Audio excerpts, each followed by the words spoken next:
दोस्तों, स्वागत है आपका समुद्र क्लासेस में। उम्मीद करता हूं आप स्वस्थ होंगे, अच्छे होंगे और खुश होंगे। आज हम लोग बात करने वाले हैं सेल के चैप्टर में। आगे चलते हैं और बात करते हैं प्रोकैरियोटिक एवं यूकैरियोटिक कोशिकाओं के बारे में। तो चलिए बिना देरी के स्टार्ट करते हैं अपने टॉपिक को, क्योंकि टॉपिक से नहीं भटकना है और काम बहुत करना है। तो चलिए आगे बढ़ते हैं। देखिए, जो हमारा चैप्टर चल रहा है, जो नए बच्चे हैं जिन्होंने पहली बार मेरे वीडियो को देखा है, उसको मैं बता देना चाहता हूं। जो मेरा चैप्टर चल रहा है वो कोशिका चल रहा है, कोशिका एवं ऊतक। अभी पिछले क्लास में मैंने कोशिका के बारे में बताया था, ये जनरल इंट्रोडक्शन बताया था। जिस जनरल इंट्रोडक्शन में मैंने बताया था कोशिकाओं की खोज कब से प्रारंभ हुई और ये कहां तक पहुंची, 1931 तक हमने बताया था, जब माइक्रोस्कोप का आविष्कार हो गया था, इलेक्ट्रॉन माइक्रोस्कोप का रॉस और नील ने किया था, वहां तक हम लोग पहुंच गए थे। अब इससे आगे बात करते हैं कि केंद्रक की वजह से, केंद्रक के कारण कोशिकाओं को दो पार्ट में डिवाइड किया जाता है। देखिएगा, एक होता है यूकैरियोटिक कोशिका, दूसरी होती है प्रोकैरियोटिक कोशिका। एक समझने वाली बात है, यहां पर नाम से समझिएगा आप लोग। प्रोकैरियोट्स, प्रोकैरियोट और यूकैरियोट। यहां पर प्रोकैरियोटिक सेल है और यहां पे यूकैरियोटिक सेल है। दोनों ही फिगर आपके सामने अवेलेबल है, आप देख सकते हैं। अब सबसे पहले हम बात करते हैं जो प्रोकैरियोटिक सेल होता है और यूकैरियोटिक सेल होता है, वो क्या होता है। देखिए, दोनों के दोनों सेल का पार्ट है, दोनों क्या है, सेल है ना। अब on the basis of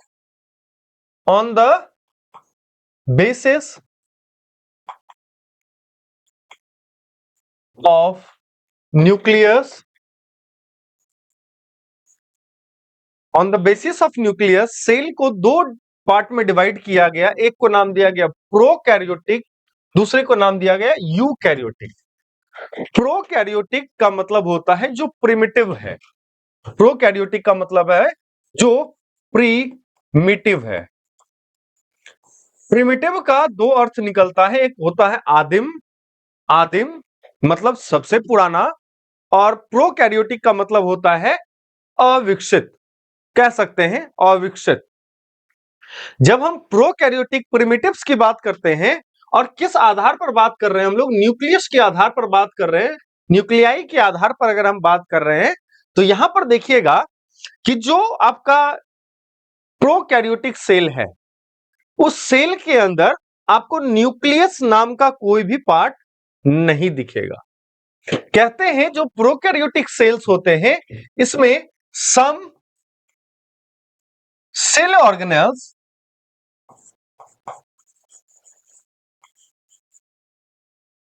are not present. Main कौन सा है, मेन पार्ट है आपका न्यूक्लियस। मेन पार्ट कौन सा है, न्यूक्लियस। कहता है कि जो प्रोकैरियोटिक सेल्स होते हैं, उसमें कुछ सेल्स ऑर्गन जो है, जो सेल के कोशिकाओं के जो कोशिकांग होते हैं, वो प्रेजेंट नहीं होते। साथ ही साथ यहां पर बात क्या आती है, मेन जो कोशिकांग होता है, जिसको ब्रेन ऑफ द सेल कहते हैं, न्यूक्लियस कहते हैं, वो इसका डिफाइंड नहीं है, वेल डिफाइंड नहीं होता है। उसी को कहते हैं हम लोग प्रोकैरियोटिक सेल। यूकैरियोटिक सेल के पास जब आप आइएगा, यूकैरियोटिक के पास आइएगा, यहां पर देखिएगा वेल डिफाइंड न्यूक्लियस आपको मिल जाएगा। यहां पर देखिएगा केंद्रक मिल जाएगा। ये देख रहे हैं ना, कोर सेल है ना, और यहीं पर आपको क्या मिल जाएगा, न्यूक्लियस मिल जाएगा। आई थिंक यहां पर मेंशन भी होगा न्यूक्लियस, आप देख सकते हैं, microbials core chromatin the nucleus, this one is the nucleus. यहां पर देख रहे हैं आप, ये आपका न्यूक्लियस है। तो वेल डिफाइंड न्यूक्लियस होता है, और कुछ सेल ऑर्गेनल्स जो है वो ज्यादा होते हैं इसमें। इसमें आप देखिएगा तो गोल्जी अपरेटस भी है, फ्री राइबोसोम्स भी है, आपका माइटोकॉन्ड्रिया भी है ना, साइटोप्लाज्म भी है, लाइसोसोम भी है। ऐसे कुछ ऑर्गेनल्स हैं जो कि इसमें नहीं होता है और इसमें होता है। ठीक है, तो यही मेन जो इसका डिफरेंस करने का पार्ट होता है, वो होता है आपका न्यूक्लियस की अवेलेबिलिटी। इसी आधार पर सेल को दो पार्ट में डिवाइड किया गया। एक को नाम दिया गया प्रोकैरियोटिक कोशिका, दूसरे को नाम दिया गया यूकैरियोटिक कोशिका, है ना। तो अब चलते हैं हम लोग इसके पॉइंट्स में, क्योंकि मेन तो समझना है, लिखना भी है ना। अब देखिए यहां पर पॉइंट्स क्या कहता है। पहला है कि कोशिका में पाए जाने वाले केंद्रक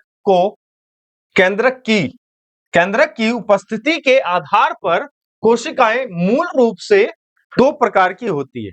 किसके आधार पर? केंद्रक की उपस्थिति के आधार पर। तो याद रखिएगा किसके आधार पर हम डिवीजन कर रहे हैं, तो केंद्रक की उपस्थिति के आधार पर, कि केंद्रक है कि नहीं है, उस आधार पर जब हम इसका डिवीजन करते हैं तो दो तरह की कोशिकाएं आती है। एक आता है आपका प्रोकैरियोटिक, दूसरा आता है आपका यूकैरियोटिक कोशिकाएं। प्रोकैरियोटिक कोशिकाएं और यूकैरियोटिक कोशिकाओं को एक एक करके हम लोग देखते हैं। सबसे पहले देखते हैं जो हमारा प्रिमिटिव्स है, जिसको हम लोग कहते हैं प्रोकैरियोटिक कोशिकाएं या प्रोकैरियोटिक सेल कहते हैं, CELL। तो हमारा जो पॉइंट है ये क्या है? आपका प्रोकैरियोटिक सेल। अब इसमें देखते हैं, सबसे पहला पॉइंट इसमें मेंशन करता है, इसमें स्पष्ट केंद्रक नहीं होते। इसमें जो है कहता है लैक ऑफ क्लियर न्यूक्लियस, इसमें क्लियर न्यूक्लियस नहीं होता। स्पष्ट केंद्रक जो कहिएगा कि जैसे कि आपका यूकैरियोटिक में स्पष्ट केंद्रक होता है इस तरह का कि एक केंद्रक है, इसके अंदर आपका सारा चीज है, तो ऐसा स्पष्ट केंद्रक नहीं होता है किसके अंदर? प्रोकैरियोटिक के अंदर। ठीक है। ऊपर से जब न्यूक्लियस नहीं होगा तो न्यूक्लियस के बाहर वाला जो मेम्ब्रेन होता है वो भी स्पष्ट नहीं होगा, है ना। तो कहता है केंद्रक झिल्ली, याद रखिएगा केंद्रक झिल्ली किसको कहते हैं? न्यूक्लियस जो होता है कोशिका के अंदर, उसके चारों तरफ के जो वॉल होते हैं उसको कहते हैं न्यूक्लियस मेंबर। ठीक है, या फिर न्यूक्लियर मेम्ब्रेन कहते हैं, कोशिका झिल्ली, केंद्रक झिल्ली कहते हैं।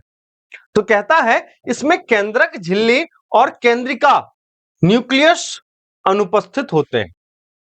जब स्पष्ट केंद्रक ही नहीं है तो उसके पास केंद्रक झिल्ली और केंद्रिका की बात तो दूर की है, क्योंकि केंद्रक के बीच में ही क्या होता है? केंद्रिका होता है।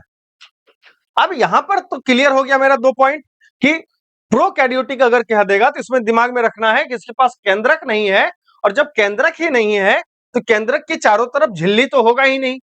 जब स्पष्ट केंद्रक ही नहीं है तो झिल्ली की बात ही नहीं आती है, और जब केंद्रक ही स्पष्ट नहीं है तो केंद्रिका की बात तो और दूर की है। ठीक है। अगले पॉइंट में कहता है इसमें पाए जाने वाले गुणसूत्र जो होते हैं, जो क्रोमोजोम होते हैं, जो आनुवंशिक पदार्थ डीएनए द्वारा निर्मित होता है। कहता है कि जो क्रोमोजोम्स होते हैं, क्रोमोजोम्स देखिएगा ह्यूमन में दो तरह के क्रोमोजोम्स होते हैं, एक एक्स क्रोमोजोम होता है, दूसरा वाई क्रोमोजोम्स होता है। ये क्रोमोजोम्स जो हैं वो किससे बनते हैं? जिनको हम लोग कहते हैं गुणसूत्र कहते हैं। क्या कहते हैं? गुणसूत्र कहते हैं। ये जो गुणसूत्र होता है, ये गुणसूत्र किससे बनता है? तो डीएनए से बनता है। किससे बनता है? डायऑक्सी राइबोस न्यूक्लिक एसिड से बनता है। तो वही पॉइंट कहता है इसमें पाए जाने वाले जो गुणसूत्र होते हैं, क्रोमोजोम्स होते हैं, जो आनुवंशिक पदार्थ डीएनए द्वारा निर्मित होते हैं, वे कोशिका द्रव के विशेष क्षेत्र अर्थात न्यूक्लियोइड्स में मौजूद होते हैं, तथा कोशिका द्रव्य साइटोप्लाज्म में बिखरे रहते हैं, है ना। कोशिका द्रव में विशेष क्षेत्र अर्थात न्यूक्लियोइड में मौजूद रहते हैं, न्यूक्लियोइड होता है जिसमें मौजूद रहते हैं, और या फिर ये कहां पर होते हैं? तो कोशिका द्रव में क्या होते हैं? साइटोप्लाज्म में बिखरे हुए होते हैं। कौन? तो याद रखिएगा गुणसूत्र। ठीक है। किसमें बात कर रहे हैं? प्रोकैरियोटिक में। देखिएगा कि जो प्रोकैरियोटिक है, यहां पर देख लीजिए प्रोकैरियोटिक है हमारे पास, कहता है इसमें जो गुणसूत्र है, यहां पर देखिएगा तो ये जो गुणसूत्र है ये साइटोप्लाज्म यहां पर आपको दिख रहा होगा, ये जो लिक्विड है यहां पर सेमी लिक्विड कहते हैं इसको, सेमी लिक्विड जो होता है इसको साइटोप्लाज्म कहते हैं, और ये साइटोप्लाज्म के अंदर बिखरे हुए यहां पर देखिएगा गुणसूत्र होता है। जब ये डिवीजन करेगा तब ये गुणसूत्र प्रॉपर बन जाएगा। यहां पर देखिए कि ये बिखरा हुआ, कहता है रिंग डीएनए मॉलिक्यूल्स। यही डीएनए मॉलिक्यूल्स क्या बनता है? क्रोमोसोम्स बनते हैं। यही डीएनए क्रोमोसोम्स बनते हैं ना, और यही डीएनए क्या होता है? हेरेडिटी के मटेरियल को ले जाने वाला होता है ना। तो यहां पर देखिएगा इसमें जो है न्यूक्लियस के अंदर डीएनए होता है और क्रोमोसोम्स होते हैं, बिखरे हुए नहीं होते हैं, ऐसे वैसे बिखरे हुए नहीं होते हैं इसमें, है ना। जैसे यहां पर बिखरे हुए हैं वैसे वहां पर बिखरे हुए आपको नहीं मिलेंगे। और यहां पर प्लाज्मा मेम्ब्रेन तो है लेकिन न्यूक्लियस नहीं है, तो न्यूक्लियस मेम्ब्रेन भी नहीं होगा। जैसे यहां पर देखिएगा न्यूक्लियस के बाहर द न्यूक्लियस है ना, और कोर न्यूक्लियस है, क्रोमेटीन है इसके अंदर, ये जो देख रहे हैं क्रोमेटीन वेब है। और यही क्रोमेटीन वेब जो है बाद में क्या बनता है आपका, यहाँ पे कोर लिखा हुआ है ना, यही क्रोमेटीन बाद में क्या बनता है आपका, गुणसूत्र बनता है, सुलझता है। तो और ये गुणसूत्र कब बनता है, तो याद रखिएगा जब सेल डिवीजन स्टार्ट होता है, जब कोशिका विभाजन होगा तब ये जाके सुलझेगा। और ये कहां है, प्रॉपरली आपका कोशिका के न्यूक्लियस के अंदर है। लेकिन यहां पर कैसा है, यहां पर बिखरा हुआ है आपका, है ना, बाहर बिखरा हुआ है, किसमें, साइटोप्लाज्म में बिखरा हुआ है। ठीक है, चलिए आगे पॉइंट पर चलते हैं और आगे बात करते हैं। देखिए फिगर से ज्यादा बेहतर तरीके से समझ में आएगा, तो फिगर को एक बार अगर दिमाग में बिठा लिए तो और ज्यादा क्लियर रहेगा आपका। देखिए इसमें क्या कहता है, तो कहता है कि कोशिका द्रव जो आपका मेम्ब्रेन कोशिका द्रव है ना, में झिल्ली युक्त कोशिकांग, मतलब कि प्रॉपर डिजाइंड जो झिल्ली वाला कोशिकांग सेल ऑर्गेनल्स, मतलब कोशिक जैसे हमारा अंग होता है, तो हमारा अंग कौन कौन सा है, हाथ है, पैर है, आंख है, नाक है, कान है, मुंह है, जीभ है, त्वचा है, ये सब हमारे अंग है ना। उसी तरह से कोशिका के अंदर जो कोशिका के अंग होते हैं, कोशिका के भाग होते हैं, उसी को कहा जाता है कोशिकांग। तो कहता है कोशिका द्रव में कोशिका झिल्ली युक्त, मतलब झिल्ली युक्त मतलब कि देखिएगा जब हम प्रोकैरियोटिक की बात करते हैं, देखिएगा यहां पे फिगर में दिखा देता हूं आपको, फिगर में देखिए, इसमें देखिए कि जो माइटोकॉन्ड्रिया जैसा अंग है, या फिर यहां पर देखिएगा गोल्जी अपरेटस जैसा जो इसमें अंग है, इसमें देखिएगा झिल्ली से ढका हुआ है, चारों तरफ से एक मेम्ब्रेन बना हुआ है ना, चारों तरफ से एक मेम्ब्रेन बना हुआ है, माइटोकॉन्ड्रिया के चारों तरफ भी मेम्ब्रेन बना हुआ है। ऐसा कोई मेम्ब्रेन वाला यहां पर दिखा दीजिए तो, नहीं है ना, बस प्लाज्मा मेम्ब्रेन है। क्या है, बस प्लाज्मा मेम्ब्रेन है। जब ऑर्गेनल्स की बात आती है, सेल ऑर्गेनल्स की बात आती है, तो सेल ऑर्गेनल्स के पास झिल्ली नहीं है इसमें। ठीक है, वही चीज कहता है, समझिएगा, इस झिल्ली जैसा, झिल्ली में ढका हुआ जो कोशिकांग है, जो कोशिकांग है, देखिएगा यहां पे क्या कहता है, जो कोशिकांग है वो स्पष्ट नहीं होगा। क्या नहीं होगा, स्पष्ट नहीं होगा। कहता है कोशिका द्रव में झिल्ली युक्त कोशिकांग जैसे माइटोकॉन्ड्रिया, हरित लवक, गोल्जी बॉडी, लाइसोसोम क्या है, अनुपस्थित होते हैं। जो कोशिका द्रव के अंदर झिल्ली से ढका हुआ कोशिकांग होता है, वो कोशिकांग जैसे कि इसमें दे दिया माइटोकॉन्ड्रिया दे दिया, गोल्जी अपरेटस दे दिया, हरित लवक दे दिया, लाइसोसोम दे दिया, ऐसे अंगों की अनुपस्थिति होती है किसमें, प्रोकैरियोटिक्स में। साथ ही साथ परंतु 70s प्रकार के राइबोसोम पाए जाते हैं, याद रखिएगा। अब ये 70s, 50s, 80s राइबोसोम क्या होता है, ये हम लोग डिफाइन करेंगे, क्योंकि ये टीआरएनए, आरआरएनए सब पर डिपेंडेंट होता है। तो जब हम लोग आरएनए के बारे में बात करेंगे तब बात करेंगे कि 70s राइबोसोम क्या होता है। 70s एक प्रकार का राइबोसोम है, समझ लीजिए ये सीधा, है ना। तो कहता है बस 70s का राइबोसोम पाया जाएगा, लेकिन जो ऐसे माइटोकॉन्ड्रिया, हरित लवक, गोल्जी अपरेटस, लाइसोसोम जैसा जो झिल्ली युक्त कोशिकांग है वो अनुपस्थित है, मतलब वो क्या है, अब्सेंट होगा किसमें, प्रोकैरियोटिक्स में, क्योंकि प्रिमिटिव्स है।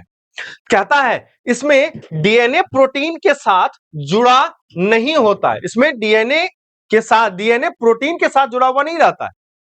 याद रखिएगा जो हम ह्यूमन डीएनए की बात करेंगे, ह्यूमन डीएनए जो है प्रोटीन उससे जुड़ा हुआ होता है, हिस्टोन नाम का प्रोटीन जो है वो डीएनए से जुड़ा रहता है। तो कहता है कि जो आपका प्रोकैरियोटिक सेल्स होते हैं, प्रोकैरियोटिक सेल्स जैसे उसमें डीएनए, इसमें डीएनए प्रोटीन के साथ जुड़ा नहीं होता है, एवं हिस्टोन प्रोटीन की पूर्णता अभाव होता है। जो हिस्टोन नाम का प्रोटीन है उसका पूर्णतः क्या होगा, अभाव होगा, कमी होगी।